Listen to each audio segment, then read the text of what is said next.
ભગવાન ભોલેનાથ की जय। શિવ મહાપુરાણ આપણા હૃદય કમળ પર ભગવાન શિવજીનું આવાહન કરીએ। શાંતં પદ્માસનસં શશિધર મુકુટં પંચવક્त्रं નેત્રં શૂલં વજ્રં ચ ખડ્ગં પશુભેદં દક્ષભાગે વહન્तं નાગં પાશાં ચ ઘંટાં ડમરુકસહિतं शांकुशं वागे नानालंकारयुक्तं स्फटिकमणिनिभं पार्वतीशं नमामि। आवाहनम् आवाहयामि, आसनं समर्पयामि, पाद्योपाद्यं समर्पयामि, अस्थिवर्घ्यं समर्पयामि, प्रार्थनापूर्वक नमस्कार करिष्यामि। भगवान शिवजीनी शिव पंचाक्षरથી આપણે સ્તુતિ કરીએ। नागेन्द्रहाराय त्रिलोचनाय भस्मांगरागाय महेश्वराय नित्याय शुद्धाय दिगंबराय तस्मै नकाराय नमः शिवाय। मंदाकिनी सलिल चंदन चर्चिताय नंदीश्वराय प्रमथनाथ महेश्वराय मंदार पुष्प बहुपुष्प सुपूजिताय तस्मै मकाराय नमः शिवाय। शिवाय गौरी वदनावृतुंड सूर्याय दक्षाध्वरनाशकाय श्रीनीलकंठाय वृषध्वजाय तस्मै शिकाराय नमः शिवाय। वसिष्ठकुम्भोद्भव गौतमाय मुनीन्द्रदेवार्चितशेखराय चन्द्रार्कवैश्वानरलोचनाय तस्मै वकाराय नमः शिवाय। यक्षस्वरूपाय जटाधराय पीनाकहस्ताय सनातनाय दिव्याय देवाय दिगंबराय तस्मै यकाराय नमः शिवाय। पंचाक्षरमिदं पुण्यं य पठेत् शिवसन्निधौ शिवलोकम् अवाप्नोति शिवेन सह मोदते। त्रिदलं त्रिगुणाकारं त्रिनेत्रं चतुरायुधं त्रिजन्मपापसंहारम् एकबिल्वं शिवार्पणमस्तु। मृत्युञ्जय महादेव त्राहि मां शरणं गतम् जन्म मृत्यु जरा व्याधि पीड़ितं कर्मबन्धने। नमः शिवाय नमः शिवाय हर हर भोले नमः शिवाय। विश्वेश्वराय शिव विश्वेश्वराय हर हर भोले नमः शिवाय। नमः शिवाय नमः शिवाय हर हर भोले नमः शिवाय। આપણે જોયું કે વિષ્ણુ ભગવાનના શ્રાપથી લક્ષ્મીજી ગોળી બન્યા। એમણે શિવજીનું તપ કર્યું, શિવ પાર્વતી પ્રસન્ન થયા। માતાજીને ફરીથી પામવા માટે વિષ્ણુજીને ઘોડો બનીને પૃથ્વી પર આવવું પડ્યું અને એમના સમાગમ પછી પુત્ર પ્રાપ્તિ થયા બાદ એઓ વૈકુંઠમાં પરત ગયા। હવે ત્યારબાદ ભગવાને સ્ત્રીનું મહત્વ વધારવા પાર્વતી દ્વારા દૈત્યનો વધ કરાવ્યો અને શિવજીએ આડકતરું ભગવાન વિષ્ણુને નારી સન્માન અને નારી શક્તિની મહાનતા વિદિત કરવા આમ કરી। એટલેથી આગળ વધીશું। શ્રી શિવ મહાપુરાણ ભાગ 25 નંદી। ભગવતી ગંગાનો નિર્મળ પ્રવાહ બેઉ કાંઠે લીલુડી વનરાઈ વચ્ચે મુનિઓને દૂર આર્ગ પર્ણકુટી લીલી ગ્રોની બિછાદ પંખીઓના મીઠા હૃદયગમ ટવકાર એથીએ વધુ મીઠપ વેરતો મુનિઓ તથા મુનિકુમારોના કંઠેથી નીકળતા વેગવાન આ બધાનું સુરેખ ચિત્ર ઉપસાવતો ભગવાન અંશુમણીનો પ્રકાશ ગંગામાં સ્નાન કરી ધ્યાન કરી ઊભા હતા। શિલાદ મુનિને આ મનોરમ્ય સ્થાન ગમ્યું ને થયું કોઈક તાપસની પર્ણશાળામાં રહું ને આ આત્માને ઊંચી લઈ જાય તેવા સુંદર સ્થાનમાં રહું. શિલાદ મુનિના આ વિચાર સાથે જ સામે કુંડળ મુનિ અને માયાને નાના બાળકને વચ્ચે બેસાડી જોતા જ ઊભા થયા અને અભિવાદન કરી કહ્યું, નમઃ શિવાય શર્માજી, નમઃ શિવાય. માયાએ મૃગ ચર્મની બિછાત કરી દીધી. તે પર શિલાદ મુનિ બેઠા.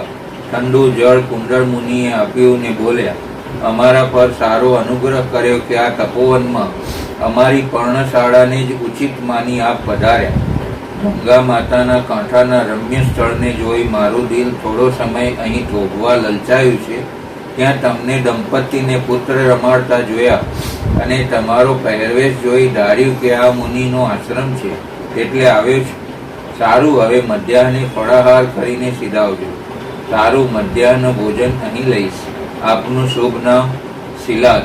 ઓહો હો, આપ પોતે શિલાદ મુનિ, જેના જપ તપ ને સાધનાની સ્તુતિમાં મુનિગણો છે, મુનિગણોમાં છે. ના મુનિરાજ, તપ સાધના કરવા એ તો આપણો સહજ ધર્મ છે. એ વળી કરીએ છીએ આપણા કલ્યાણ અર્થે. એમાં કંઈ નવાઈ કે બડાઈની કોઈ વાત નહીં. માયાએ નાના પુત્રને શિલાદ મુનિના ચરણમાં મૂક્યો. સુખી રહે બેટા અને મોટો મુનિ બનજે કહી શિલાદ મુનિએ બાળકના રેશમ જેવા વાંકડિયા જુલ્ફોમાં હાથ પસવારી આશીર્વાદ આપી મહત અનુગ્રહ કર્યો. મહારાજ, માયા બોલી, બહેન, આ બાળક જ એવું રૂપ મધુરી વેરતું છે કે આપોઆપ આશીર્વાદ દેવા દિલ લલચાઈ જાય છે. જુઓ ને, આ લાલમ લાલ હોઠ, કાળી ભમ્મર આતુરતાથી નિહાળતી આંખો, રેશમમય ચડિયાતા કાળા ભમ્મર માથાના જુલ્ફ, મધુર મુસ્કાન, રૂપાળો સુડોળ દેહનો મીઠો ઉન્માદ. બહેન, બાળકને તો ભગવાનના બાગનું ફૂલ છે. સત્ય છે મુનિરાજ, આ બાળક પાસે બેસીને તેને રમાડીને તેના પર વાલ કરીને અમને દંપતીને એવું સુખ મળે છે કે ન પૂછો વાત. અમારો દિવસ ક્યાં વયો જાય છે એની ખબર પણ પડતી નથી. માયા બોલી, કઈ બાજુ વિચરતા હતા મુનિરાજ? કુંડલ શર્માએ પ્રશ્ન કર્યો. વિદલ અને ઉત્પલ નામે બેઉ દૈત્યોને ભગવતી પાર્વતીએ સંહાર્યા અને શિવ ઈચ્છાથી જે લાકડાથી શિવાએ દૈત્યોને માર્યા તે લાકડું કાશીમાં કંદુકેશ્વર મહાદેવ નામે શિવ તેજ સાથે સ્થિત થયું. ત્યાં દર્શને જતો હતો, પણ અહીં તમારું સ્થાન જોતા મન બુદ્ધિ બેઉ ઠર્યા એટલે રોકાયો છે. મને પણ દર્શનની ઈચ્છા છે. કુંડલ શર્મા બોલ્યા, ત્યારે પાર્વતી દેવીનું પરાક્રમ જોવું શું મને ઈચ્છા નહીં હોય? અમારે નારીઓ માટે તો એ ગૌરવભીની બાબત છે. ભગવાને પાર્વતી દ્વારા દૈત્યોનો વધ કેમ કરાવ્યો? આ અગાઉ તો શિવજીએ પોતાના હાથે જ દૈત્યોને સંહાર્યા છે. વિદલ અને ઉત્પલ પહેલા જ ગજાસુરને પોતે જાતે ત્રિશૂળ વતે પરોવ્યો ને વળી પ્રસન્ન બની તેની ખાલ પણ અંગે પહેરી હતી. કુંડલ શર્મા બોલ્યા, આ વખતે એવું હતું કે ભગવાન વિષ્ણુજીએ લક્ષ્મીજીને શ્રાપ આપી ગોળી બનાવી દઈ પરિત્યાગ કર્યો હતો. એટલે નારી શક્તિની મહત્તાને પ્રબળતા બનાવવા જ આમ કર્યું હશે. આમ બધો મુનિ સમાજ માને છે. વળી શિવજી તો દૈત્યો, માનવો કે દેવો અને જાનવરો, પંખીઓ સહિત પર શીઘ્ર કૃપા વરસાવનાર છે. એટલે એ દૈત્ય દયા માગી કે ભોલેનાથ આવીને ગણ પણ બનાવી દીધો. આવા છે મહાદેવજી. શિલાદ મુનિ બોલે, હે મુનિરાજ, અમારે આ બાળક પણ શિવ કૃપાનું જ ફળ અમે માનીએ છીએ. માયા બોલી, હા બહેન, એમની કૃપા વિના કંઈ જ સુલભ નથી. શિલાદ બોલ્યા, આપને ભાર્યા છે? કુંડલ શર્માએ પ્રશ્ન કર્યો. હા છે. સંતાન નથી? ના કહેતા કહેતા શિલાદ મુનિની મોં પર ગ્લાની પ્રગટી ઉઠી. એ દંપતીએ સ્પષ્ટ જોઈ એને સહજ ભાવે નારી હૃદય માયા ઉઠી. શિલાદ મુનિની આ વ્યથા હટાવવા મધ્યાહન ભોજનના સ્વાદિષ્ટ મધુર ફળો કેળના પાનમાં લાવી બેઉ પાસે મૂક્યા. પછી ગાયના દૂધના કટોરાને થોડું મધ મૂક્યા. કંઈક ગ્લાની ભર્યા હૈયે પણ શિલાદ મુનિએ ફળાહાર કર્યો. એ પછી કુંડલ શર્માને કહ્યું, શર્માજી, આપ તો ભાગ્યવંત છો કે આવા દક્ષ ભાર્યા અને આવો હૈયે ઠારે હૈયું ઠારે તેઓ પુત્ર પામે છે.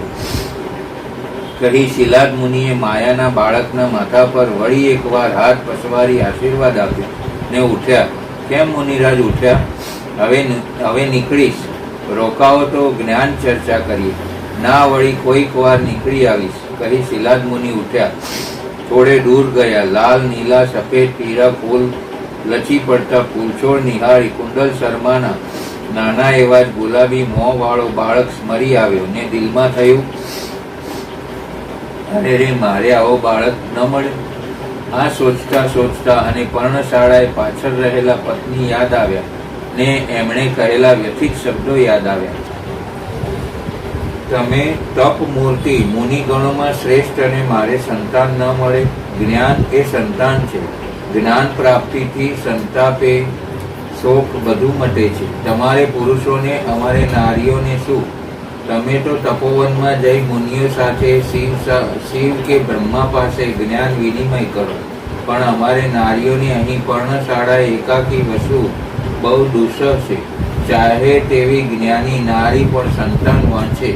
દેવી પાર્વતી જેઓ અસુર સંહારિણી ચંડિકા છે, તોય ગણેશ અને કાર્તિક સ્વામી એમ 2 પુત્રો છે. શિલાદ મુનિની આંખો મીચી ગયા. ગંગા તટના આ શાંત સૌમ્ય સ્થાને પત્નીની વ્યથા હૈયામાં ઘૂમરીઓ લેવા લાગી.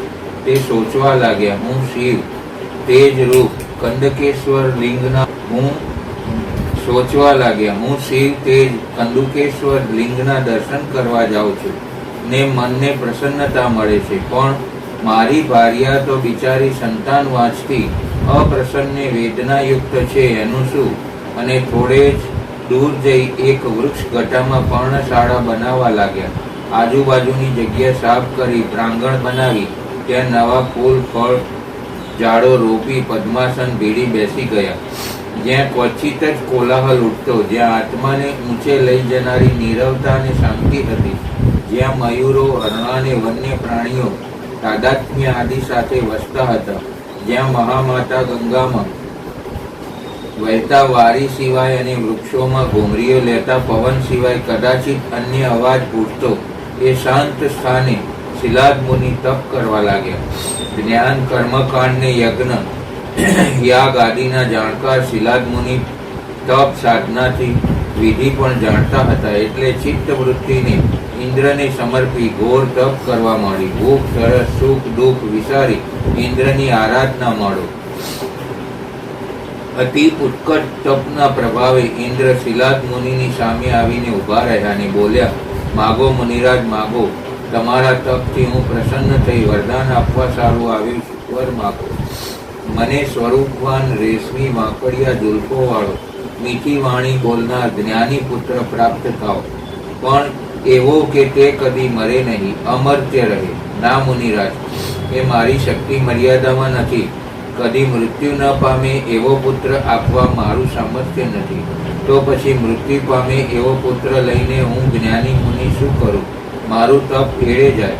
એળે ન જવા દઉં ને હું જે માર્ગ બતાવું તેમ કરી તમે મનોવાંછિત ફળની પ્રાપ્તિ કરો. મહારાજ, તમે શિવજી પર આવું તપ આચરો, એ પ્રસન્ન થાય ને વર આપે તો જ તમને અમર્ત્ય પુત્રની પ્રાપ્તિ થાય, અન્યથા નહીં.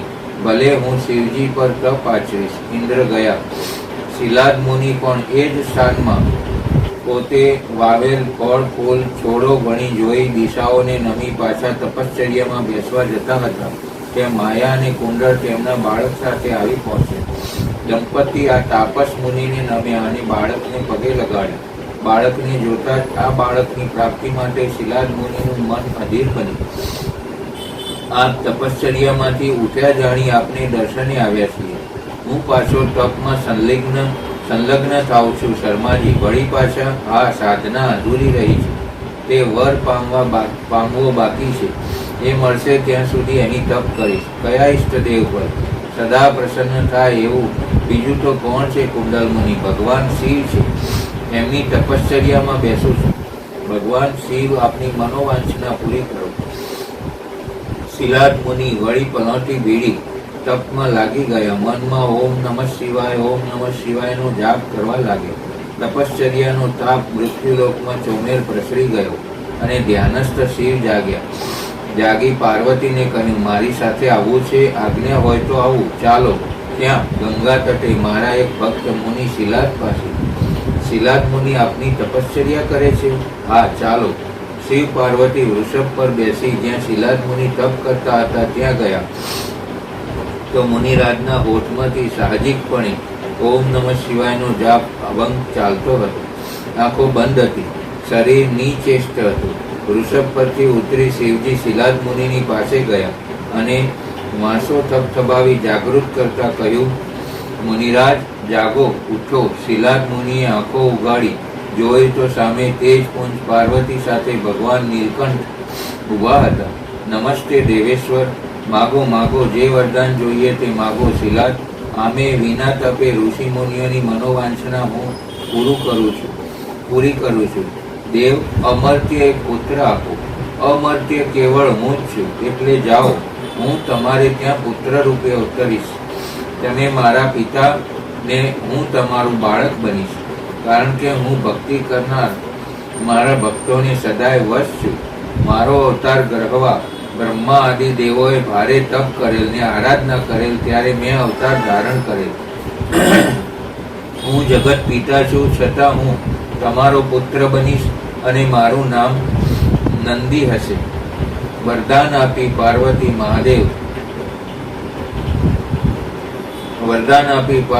મહાદેવ અંતર્હિત બની ગયા અને મુનિ પોતાના આશ્રમે આવ્યા. પત્ની અને તમામ તપોવન નિવાસી મુનિઓને આ શિવ વરદાનની પવિત્ર ગાથા કહી. તેને એક દિવસ યજ્ઞ કરવા જઈ રહેલ શિલાદ મુનિના દેહમાંથી એક પ્રચંડ તેજધારી બાળકનો આવિર્ભાવ થયો. તેને 3 આંખો, 4 હાથ, જટાના મુગટયુક્ત ત્રિશૂલ આદિ આયુધોથી યુક્ત પ્રકાશમાન રુદ્ર રૂપને જોયું અને શિલાદ મુનિને રૂપને વંદીને રહ્યા. નિર્ધનને ધન મળે ને જેવો આનંદ થાય તેમ શિલાદ મુનિ આ રુદ્ર રૂપ બાળકને લઈ પોતાની પર્ણશાળાએ આવી તેમના પત્નીને આપ્યો કે ભગવાન રુદ્ર મનુષ્ય બની ગયા. તેનું નામ નંદી રાખ્યું અને આ 5 વર્ષની વય થતા જાત કર્મ આદિ સંસ્કારો સંપન્ન કર્યા. એ પ્રસંગે કુંડલ શર્મા અને માયાને પણ બોલાવ્યા. ભેટપૂર્વક કુંડલ માયાએ નંદીને રમાડી આશીર્વાદ આપ્યા. મુનિ પત્નીઓએ હળદર કંકુનો અભિષેક કર્યો. મુનિગણોએ વેદ મંત્રોનો પાઠ કર્યો.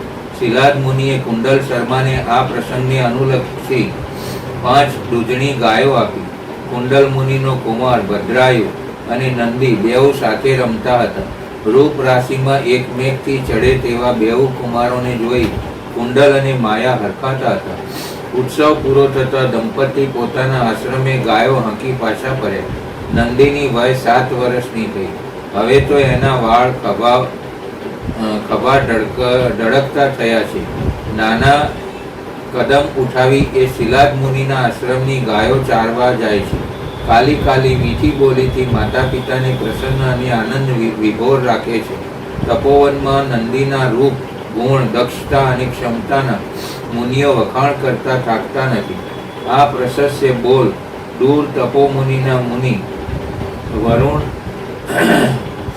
અને મુનિ મિત્રને કાને ગયા અને તેઓ આ નંદીના દર્શનની જિજ્ઞાસા રોકી શક્યા નહીં. એક દિવસ બેઉ જ સાથે શિલાદ મુનિના આશ્રમે આવ્યા. તેમના આગમનથી શિલાદ મુનિ અને તેમના પત્ની બહુ જ પ્રસન્ન થયા અને નાના નંદીને તેમની પાસે વંદના કરવા પછી 2 હાથ જોડી બોલ્યા, મુનિરાજ, અમારે ત્યાં પધારી આપે ભારે અનુગ્રહ કર્યો છે. સાથોસાથ વધુ અનુગ્રહ કરો. શું આપ વેદ વેદતા અને જ્યોતિષના વેદતા છો? અમારા નંદીનું ભવિષ્ય જોઈ દો. મુનિરાજ, આવા કાંતિયુક્ત ને દક્ષ પુત્રના ભાવિ જોવા વાંચવાના શા હોય? નહીં, આપ બેઉ મુનિ સમાજમાં જ્યોતિષ વિદ્યાના ઉમદા જ્ઞાતા છો, તો આટલો અનુગ્રહ કરો. મુનિ પત્ની કાકલુદી કરતા બોલ્યા. બાળક નંદીએ બેઉ મુનિઓ ભણી જોયું ને બોલ્યો, આજ્ઞા, તારો હાથ લાવજો. 7 વર્ષના નંદીએ પોતાનો મુલાયમ ગુલાબી ચામડી વાળો હાથ લંબાવ્યો. બેઉ મુનિ ધ્યાનથી હસ્તરેખાઓ જોવા માંડ્યા ને જોતમાં આંખો ઝીણી કરી ગયા. મોં પર આ સંકુચિતતાની રેખાઓ ઉપસી આવી. ચતુર મુનિ પત્નીથી આ અચતું જ રહ્યું નહીં ને બોલ્યા, મુનિરાજ, જેવું ભવિષ્ય હોય તેવું ઉચ્ચારજો. ઋષિઓ કદી મિથ્યાચારી નથી થતા. કેટલીક વાર મૂક બનવું પડે છે અને એ મૌન ઘણા માટે ઈષ્ટરૂપ બની રહે છે. વરુણ મુનિ બોલ્યા, અને આવું મૌન અનિષ્ટરૂપ બની ન જાય તે પણ જોવું તો રહ્યું ને. મુનિની વિધા ભરી વાણી સાંભળી વધુ મક્કમતાથી શિલાદ મુનિના પત્ની બોલ્યા, હા, જોવું જોઈએ. મારા નંદીના હાથ જોતા એવું ન બને તે કૃપયા જોજો. ઉચ્ચારણમાં માધુર્ય લાવી શિલાદ મુનિના પત્ની બોલ્યા. નંદી મિત્ર મુનિ બોલ્યા, આજ્ઞા મહારાજ, હવે તમે રમવા સીધાઓ. રમો, અમે તમને નાહક રોકી રાખ્યા. જા બેટા નંદી, ગાયની ઘંટડી બહાર વાગે છે, કદાચ આવી પહોંચી હોય. જઈને જોઈ આવ ને 2 કૂદકા મારી શિલાદ કૂદકા મારી આવ. શિલાદ મુનિ બોલ્યા. પિતાની આજ્ઞા માની નંદી પર્ણશાળા બહાર ખુલ્લા આભ હેઠળ ગયો. એના ગયા પછી આશંકાથી ઘેરાયેલ મુનિ પત્ની બોલ્યા, મુનિરાજો, હવે અમારું લાડલાનું ભાવિ જણાવો. કહેતા જીભ ઉપડતી નથી. આપણે જ્ઞાની હોવાનો દાવો કરનારા છીએ, માટે યથાર્થ વધો.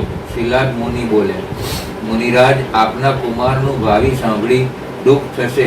સુખ દુઃખમાં આપણે સમ છીએ. એ વ્યવહારમાં દુષ્સબ થઈ પડે છે, નહીં થઈ પડે, માટે કૃપયા કહો. શિલાદે વધુ આગ્રહ કર્યો. તો સાંભળો, આપના પુત્રનું આયુષ્ય હવે પછી માત્ર 1 વર્ષનું છે. વરુણ મુનિ બોલ્યા.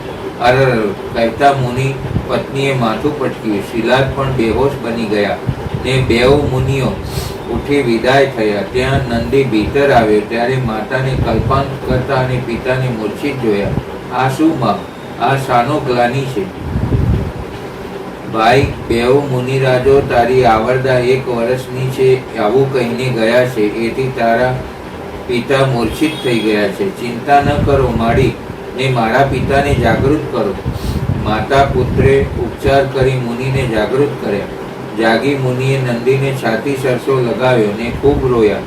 પણ નંદીએ મક્કમતાથી કહ્યું, પિતાજી, તમે ચિંતા રહિત બનો. દાનવ, યમ, કાળ તથા અન્યને કોઈ મળી મને મારવા ધારતા હશે તો પણ હું મરીશ નહીં. તે માતા પિતાની રજા મેળવી નંદી તપ કરવા ગયો. શિવજી પર તપ કર્યું. શિવ પ્રસન્ન થયા અને વરદાન આપ્યું કે જન્મ, જરા અને મૃત્યુ તારા પર કદી પોતાનો પ્રભાવ પાડી શકશે નહીં. આ વરદાન પામી નંદી માતા પિતા પાસે આવી ને તેમને 7 પરિક્રમા કરી નમી શિવ વરદાનની પવિત્ર વાત કહેતા દંપતીના હર્ષના કોઈ સીમાડા ન રહ્યા ને નમઃ શિવાયની ધૂન ગાવા લાગી ગયા. ભાગ 26. ગોદાવરી ગંગા. ચાલો ચાલો, ભોજન કરવા બેસી જાઓ. ત્યાં દાન આપો, દાન આપો. અહો, સત્કાર પાત્ર મહેમાન પધાર્યા છે, સત્કાર કરો. હવ હવ, પૂર્ણ, બસ પૂર્ણ. મને ગાયો આપો. મારે રત્નો જોઈએ. મને ભૂમિ આપો કે જ્યાં મારી ગાયોને ચારી શકું. એ ચાલો, સુવર્ણ દાન કપે તો વિપ્રો આવે. ગરમ ધાબળે પ્રત્યેક મુનિને આપો. કમંડળ ત્યાં આપો. વ્યાઘ્ર ચર્મ અને મૃગ ચર્મને તો મુનિ મંડળીના જ વિતરણ કરજો. કે પેલા મુનિરાજ આવે તેમનું પૂજન કરજો. આ વધ્યા આવે તે બ્રાહ્મણ વૃંદનું પાદ પ્રક્ષાલન કરજો. યજ્ઞ કુંડના દર્શને આવનાર સૌ માટે માર્ગ સ્વચ્છ રાખજો. યજ્ઞ કાર્ય સંપન્ન બનાવનાર ઋત્વિજોને સભર દક્ષિણા આપવાની છે. ગુરુ શુક્રાચાર્ય ક્યાં ગયા? મહારાજ બોલતો દેખાતા જ નથી. હવે થાક્યા હોય ને, પણ યજ્ઞ પૂરો થવા ટાણે. અરે ભાઈ, આ તો અશ્વમેઘ યજ્ઞ છે, કંઈ સામાન્ય યજ્ઞ થોડો છે. કેટલાય સમયની તૈયારી, કેટલાય સમય થયા ચાલે છે. થાક તો લાગે જ નહીં. આવો શોર બકોર સ્વર્ગ મૃત્યુની પાતાળ પર શાસન કરનાર દૈત્યરાજ બલિના અશ્વમેઘ યજ્ઞમાં ઉઠી રહ્યો હતો. માણસોની ભીડભાડ અને હોબાળો એવો પ્રચંડ હતો કે જાણે અભંગ સમુદ્ર ગર્જન જોઈ લો. આ ભીડભાડ અને કોલાહલમાં માથે છત્ર, હાથમાં કમંડળ અને લંગોટીવાળા પણ તેજયુક્ત વામનજી યજ્ઞ મંડપમાં પધાર્યા.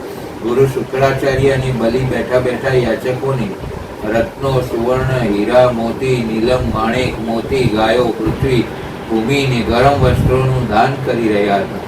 ત્યાં સામે જઈ વામનજી ઊભા રહ્યા. દૈત્યોના ગુરુ શુક્રાચાર્ય ઝીણી આંખ કરી આ આવતા બટુકને અને કોબા જેવડા છત્રધારી વામનજીને જોયા ને બોલી ઉઠ્યા, રાજન ગુરુદેવ, જો આ સામે એક વામનજી વહ્યા આવે છે જોયા? હા, એ માગવા આવ્યા છે. ભલે ને આવ્યા, 8 આટલા માગનારા છે, એમાં એકનો વધારો. માગી માગીને એ બિચારા શું માગશે? એમ ધારીશમાં અશ્વમેઘ યજ્ઞ આચરનારો હું બલિ આજ અહીં આવનારા બટુકો વિપ્રો માટે અન્ય શું ધારું? આ સામાન્ય વામનજી નથી, વિરાટ છે. એમણે માગ્યું કંઈ આપી નહીં શકાય. હે ગુરુજી, એ તો કેમ બને? તો અશ્વમેઘનું ફળ મને નહીં મળે. યજ્ઞ કર્યા ન કર્યા બરાબર નહીં, એ બધું પછી સોચજે, પણ આ વેળા આટલું મારું માનજે. તું જાણે છે ને કે ત્રણેય લોક પરની તારી સત્તાથી દેવતાઓના હાથમાંથી સ્વર્ગ સરી ગયું છે. ત્યાં તારું આધિપત્ય છે. જો કે તારા શાસનથી ત્રણેય લોક સુખી છે, પણ દેવો સ્વર્ગ જતા વિવશ છે. તારું દાનવનું આધિપત્ય અને શાસન દેવો કે માનવો કોઈ ઈચ્છતા નથી, ને તે છોડાવવા આ વિરાટ વામન બની તારી આંગણે આવ્યા છે. તારા પુણ્ય બળે બીજી રીતે તો તારી સંપત્તિ કે શાસન કોઈ રીતે હટાવી શકાય એમ તો છે જ નહીં, પણ આ વામનથી સંભાળ. ને ગુરુજી, આ વામન જે હોય તે યાચકોને આપવાનો મારો ધર્મ કેમ ચૂકી જવાય? દાન એ તો અશ્વમેઘ યજ્ઞનું મોટું ફળ છે. તો એમ કરજે, એ જે માગે તું એને જે આપે તે પહેલા મારી સલાહ લેજે. નહીં મહારાજ, દાન માગનાર દાન માગે ને આપતા પહેલા કોઈની પૃચ્છા કરી સંમતિ થઈ દાન આપવું તો તે દાન અફળ જાય. એ નહીં બને ગુરુજી. શુક્રાચાર્યના હાથ હેઠા પડ્યા અને હવે તો બાલ યજ્ઞમાં દીક્ષા લઈ પત્ની સાથે બેઠેલ બલિ પોતાના આસન પરથી ઉઠી ઊભો થયો ને જ્યાં વામનજી યજ્ઞ મંડપમાં બેઠા હતા તેની પાસે આવીને નમીને બોલ્યો, મહારાજ, આપની કઈ વાંછના છે? હા રાજન, સી બહુ થોડી, મારી સ્થૂળ કાયા જેવડી વધો આપીશ. હા, તો મારે ફક્ત 3 ડગલા પૃથ્વી જોઈએ. ઓહો હો, વામનજી, માગીને આ અશ્વમેઘ યજ્ઞ ટાંકણે 3 ડગલા ભૂમિ માગી? એકાદ ખેતરે નહીં, ગાયો ચરાવવાનું પણ નહીં, ગામડું નહીં, નાનું શું જંગલ નહીં, અને આપતાય મને શરમ આવે એથી તેવી 3 ડગલા જમીન માગી ભૂદેવ? બસ એટલું પર્યાપ્ત છે. ચાલો કરાવો સંકલ્પ. ચાલો. વામનજી ઊભા થયા. પોતાની પાસે તુંબી પાત્રમાંથી જળ લઈ બલિના હાથમાં આપ્યું ને બલિએ 3 ડગલા ભૂમિ આપવાનો સંકલ્પ કરી દીધો. દાનવોના ગુરુ શુક્રાચાર્ય ચૂપચાપ આ જોતા હતા. સ્વસ્તિહી સુખી રહો, વામન બોલ્યા. પત્ની સહિત આ દાન કરી બલિ નમ્યો કે નજીક ઉભેલા વામનની કાયા અમાપ વિસ્તીર્ણ બની ગઈ. માથું ગગનમાં ને પગ બ્રહ્મલોકમાં પહોંચ્યા. 2 ડગલા સ્વર્ગ પૃથ્વી પાતાળ માપી લીધા. જોયું? શુક્રાચાર્ય બોલ્યા. હશે ગુરુદેવ, હશે શું? 3 લોક ગયા. હે મહારાજ, આવા માગનાર આવે ત્યારે તો આપનાર બલિ પણ દાન દેતા શોભી ઉઠે છે. બલિ વામનમાંથી બનેલ વિરાટ મૂર્તિ બોલી, આજ્ઞા દેવેશ. 2 પગ રાખ્યા, હવે 3જું ડગલું, 3જો પગ ક્યાં મૂકું? મારા મસ્તક પર. વાહ બલિ, વાહ વાહ, તારી દાનવશીલતા. તે અશ્વમેઘ યજ્ઞ આચર્યો એવો કોઈએ નથી આચર્યો. માગ જે જોઈએ તે માગ. આપ મારી પાસે યાચવા આવ્યા હતા, મેં આપને આપ્યું. હવે હું આપની પાસે કંઈ જ યાચના નહીં કરું તો મારી દાનશીલતા લજવાય. વાહ દૈત્યરાજ, વાહ, તારી સમજ ઇન્દ્રિયથી અદકેરી છે. જાઓ, પત્ની સહિત રસાતલમાં અને સુખેથી શાસન કરીને રહો. પછી ઇન્દ્ર પદ પામી સ્વતંત્ર અવિનાશી પદ પામજો. અને વિરાટના ચરણને બ્રહ્માએ જોયા ને ચરણ જોવા દિલ થયું. શંકરને લીધેલ જળ ભરેલ શ્રેષ્ઠ કમંડળ હતું. જે કમંડળનું જળ વિશ્વ માટે માતૃમય, અમૃતમય, પવિત્ર, ઔષધ, પાવન, પૂજ્ય, શ્રેષ્ઠ, જયેષ્ઠ, ગુણમય અને સ્મરણ માત્રથી લોકોને પવિત્ર કરવા વાળું હતું, તે જળ વિરાટને ચરણે અર્ઘ્ય રૂપે ચડાવી દીધું. આ મંત્રયુક્ત અર્ઘ્ય જળ વિરાટના ચરણોમાંથી પડી મેરુ પર્વત પર પડી અને ચારે ભાગોમાં થઈ પૂર્વ, દક્ષિણ, પશ્ચિમ તથા ઉત્તર દિશામાં પૃથ્વી પર જઈ પહોંચ્યું. દક્ષિણમાં પડેલ જળ ભગવાન શંકરે જટાઓમાં રાખી લીધું. પશ્ચિમમાં જે જળ પડ્યું તે ફરી પાછું કમંડળમાં જ આવી ગયું. ઉત્તરમાં પડેલ જળને ભગવાન વિષ્ણુએ ગ્રહણ કર્યું તથા પૂર્વમાં જે જળ ચડ્યું તેને દેવતાઓએ, પિતૃઓએ અને લોકપાલોએ ગ્રહણ કર્યું. શિવજીની જટામાં આ જળથી બે ભેદથી સ્થિત થઈ અને શિવની જટાના આ પવિત્ર જળના વાત મહામુનિ ગૌતમને જાણવામાં હતી. પરશ્રેયાર્થે આત્મરત અને લીન મુનિ ગૌતમ પાર્વતી સહિત જ્યાં ભગવાન શંકર બિરાજતા હતા ત્યાં ગયા. જ્યાં વિદ્વાનો નિત્ય અને તેમના સ્વરૂપની સ્તુતિ કરતા ત્યાં જઈ ઊભા રહી સ્તુતિ કરી. બહુ ભક્તિ ભાવપૂર્વક સ્તુતિ કરી બોલ્યા, મહાદેવ, પૃથ્વીમય આપનું શરીર છે તે બધાને સુખ પહોંચાડવા, બધા ચરાચર જગતના ભરણ પોષણ માટે, તેઓની સંપત્તિ વધારવા અને સૌના અભ્યુદય માટે છે. જગતનું પાલન અને સંહાર કરવા માટે પૃથ્વીના આધારભૂત જળનું સ્વરૂપ આપે ધારણ કર્યું છે. આપનું એ લોક પ્રતિષ્ઠિત રૂપ બધા લોકોને સુખ પહોંચાડવા તથા ધર્મ સિદ્ધિતાના હેતુ માટે પણ છે. દેવાધિદેવ, આપે સમયની વ્યવસ્થા કરી અમૃતનો સ્ત્રોત વહાવી જીવોની સૃષ્ટિ, પાલન અને સંહાર કરવા તથા પ્રજાને સુખ અને ઉન્નતિનો અવસર દેવા સારું સૂર્ય, ચંદ્ર તથા અગ્નિનું શરણ ધારણ કર્યું છે. આપે વાયુનું રૂપ એટલા માટે ધારણ કર્યું છે કે બધા લોકો પ્રતિદિન વધે, ચાલે, કરે, શક્તિનું ઉપાર્જન કરે, અક્ષરોનું ઉચ્ચારણ કરી શકે, જીવન કાયમ કરે અને અનેક પ્રકારના અમોદ પ્રમોદ પૂર્ણ સૃષ્ટિ બને. મહેશ, ધર્મની વ્યવસ્થા કરવાનો નિશ્ચય કરી આપે ઋગ્વેદ, સામવેદ, યજુર્વેદની શાખાઓની શાસ્ત્રોના વિભાગ કર્યા છે તથા લોકોમાં પણ આ ઉદ્દેશથી ગાથાઓ, સ્મૃતિઓ અને પુરાણોનો પ્રચાર કરે છે. આ બધા શબ્દ સ્વરૂપ આપ જ છો. શંભુ, યજમાન, યજ્ઞોના સાધન, ઋત્વિક, યજ્ઞનું સ્થાન, કોળ, દેશ અને કાળ, આ પણ આપ જ છો. આપ જ પરમાર્થ તત્વ છો. વિદ્વાન પુરુષ આપના શરીરને યજ્ઞાંગમય બતાવે છે. કર્તા, દાતા, પ્રતિનિધિ, દાન, સર્વજ્ઞ, સાક્ષી, પરમ પુરુષ, બધાના અંતરાત્મા તથા પરમાર્થ સ્વરૂપ આપ જ છો. ભગવાન, વેદ, શાસ્ત્ર અને ગુરુ પણ આપના તત્વોને સારી પેઠે ચિત્તાર્થ ઉપદેશ કરી શકતા નથી. આપની પાસે બુદ્ધિની પહોંચ નથી. આપ અજન્મા, અપ્રમેય અને શિવ શબ્દથી વ્યાપ્ત છો. આપ જ સત્ય છો. આપનો પ્રભાવ અતકક્ષ્ય અને અચિંત્ય છે. આપની જેમ આપની પ્રિયા શિવા પણ નિત્ય છે અને સંસારની ઉત્પત્તિના કારણરૂપ છે. સંસારની ઉત્પત્તિ, સ્થિતિ અને અન્નની વૃદ્ધિ તથા લય, આ સનાતન ભાવ જ્યાં હોય છે તે એકમાત્ર પાર્વતી દેવી સ્વરૂપ છે. દેવી પાર્વતી માટે કંઈ જ અસાધ્ય નથી. ઇન્દ્ર પણ જેમની કૃપા દ્રષ્ટિ ચાહે છે, જેનું નામ લેવાથી મંગલની પ્રાપ્તિ યોગ છે, તે બધા વિશ્વમાં વ્યાપ્ત છે. આજ બ્રહ્માજીનું મન પણ મલિન થઈ ગયું ત્યારે જીવોની તો વાત જ શી કરવી. આમ સોચી જગન્માતા શિવાએ જગતને પવિત્ર કરવા માટે ગંગાનો અવતાર ધારણ કર્યો છે. જે સર્વશ્રેષ્ઠ બ્રહ્મા, પરપ્રધાન, સારમૃત અને ઉપાસનાને યોગ્ય છે. જેનું ધ્યાન, જેની પ્રાપ્તિ કરી શ્રેષ્ઠ યોગી પુરુષ મુક્ત થઈ જાય છે. ફરી સંસારમાં જન્મ લેતા નથી. તે ભગવાન શિવ આપ જ મોક્ષ છો. નિસ્વાર્થ ભાવ ભરી ગૌતમ મુનિની આ પ્રાર્થના સાંભળી શિવજી તેની સામે પ્રગટ થયા અને બોલ્યા, મુનિરાજ, તમારા ઉત્તમ વ્રતથી બહુ પ્રસન્ન થયો છું. તમારી ભક્તિ અને સ્તુતિથી મને બહુ જ સંતોષ થયો છે. માટે માગો માગો, જે જોઈએ તે વર માગો. તમારા માટે કંઈ અદેય નથી. જગદીશ્વર, બધા લોકોને પાવન કરવા વાળી આ પવિત્ર દેવીને જે આપની જટામાં સ્થિત છે અને આપને પ્રિય છે. બ્રહ્મગીરી પર છોડી દો.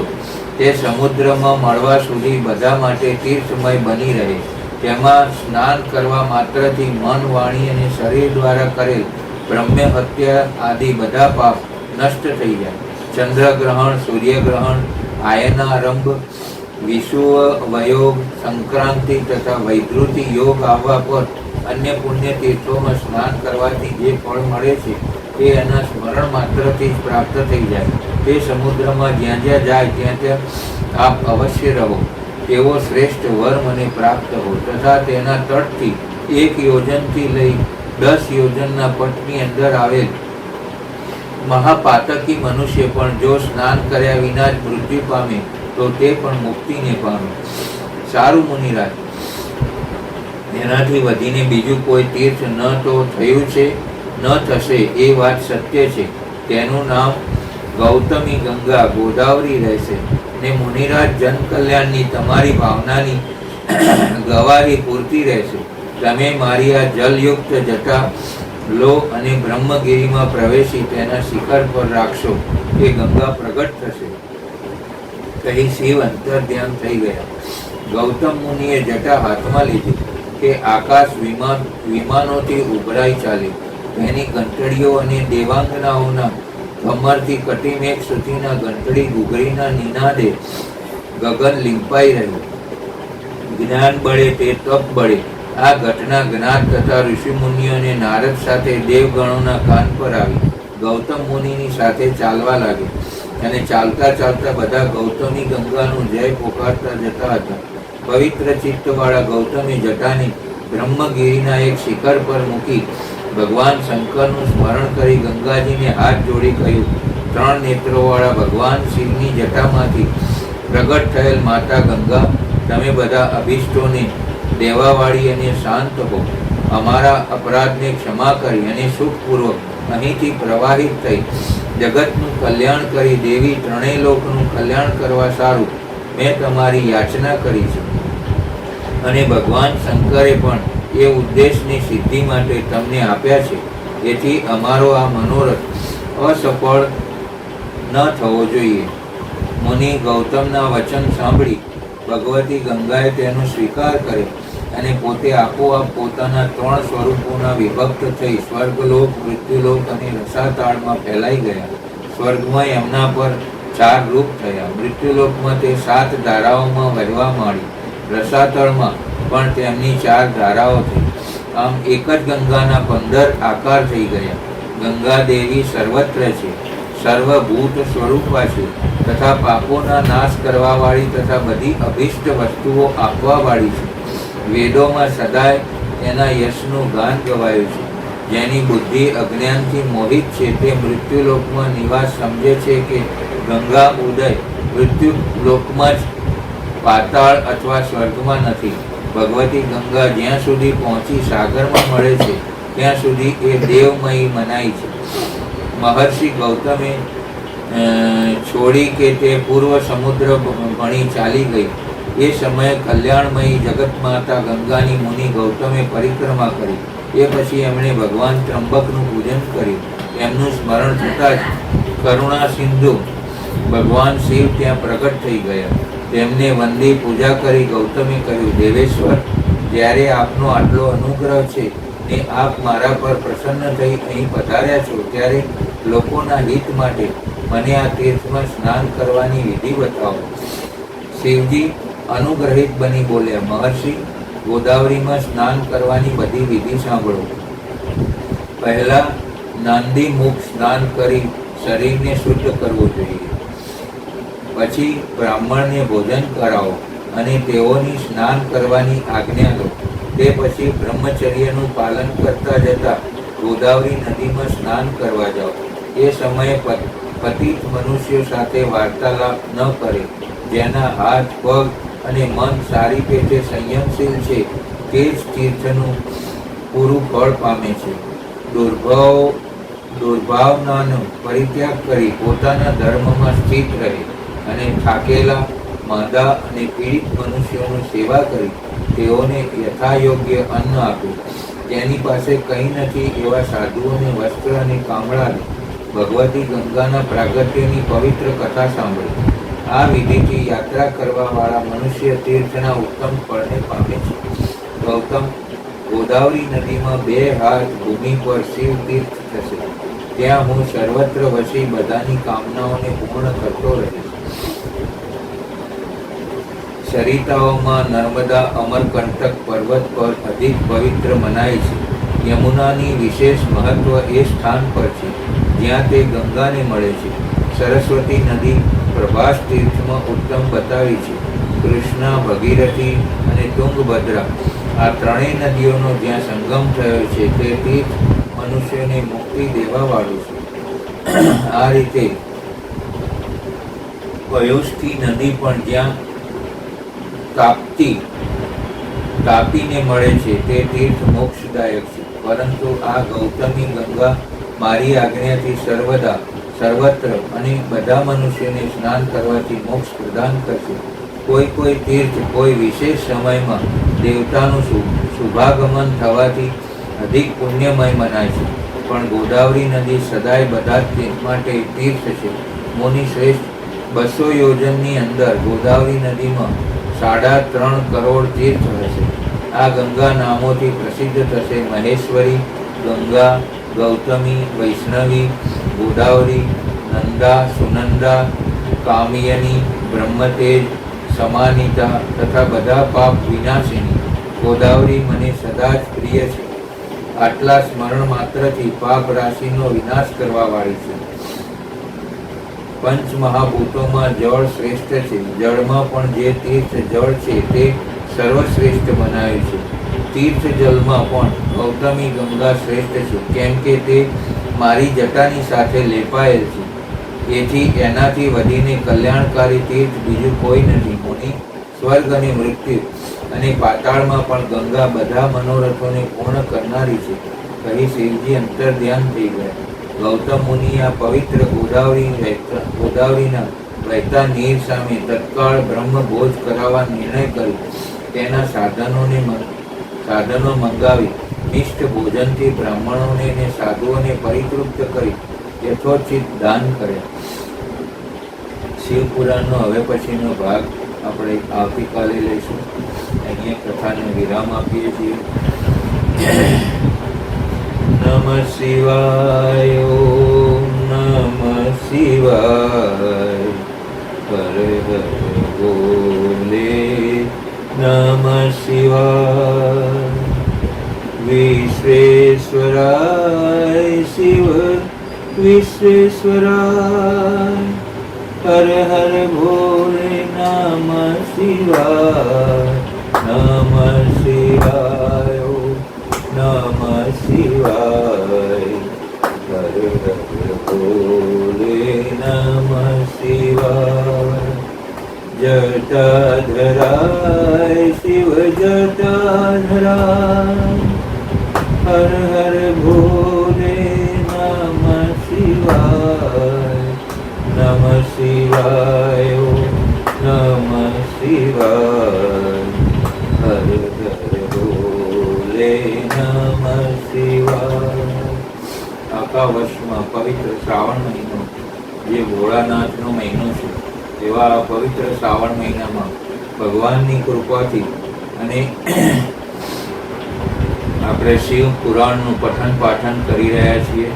આપના ભક્તવૃંદ અથવા અનુયાયીઓ, અનુગામીઓ, શુભેચ્છકો અને મિત્ર વર્તુળમાં આ શિવ મહાપુરાણની ગાથાનું વિસ્તરણ કરશો અને આ શિવ મહાપુરાણ એમને મોકલશો. કંઈક 2 શબ્દો એમના કાને પહોંચશે. એમનું પણ શિવ પરમ કૃપાળુ પરમાત્મા શિવ કલ્યાણ કરે. એ જ ભાવના સાથે આજનો અહીંયા આ શિવ મહાપુરાણનો ભાગ અહીંયા સંપન્ન કરીએ છીએ. આવતીકાલે ફરી પાછા આપણે મળીશું. વધુને વધુ ભક્તવૃંદ આમાં જોડાય અને આ કૃપાકારી પ્રસાદી દરેક ઘર સુધી પહોંચે એવી દિશા સૂચન માટે આપને આગ્રહ કરી વિનંતી. ભગવાન ભોલેનાથ કી જય.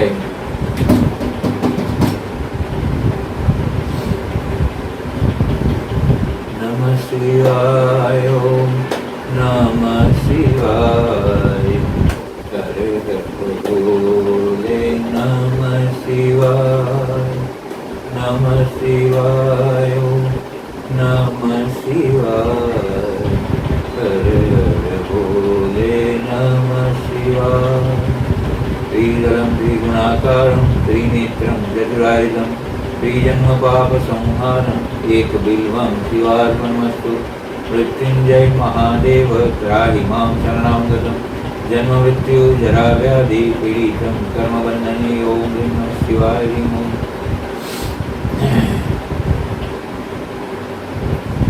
नमः शिवाय ॐ नमः शिवाय हर हर भोले नमः शिवाय नमः शिवाय ॐ नमः शिवाय हर हर भोले नमः शिवाय।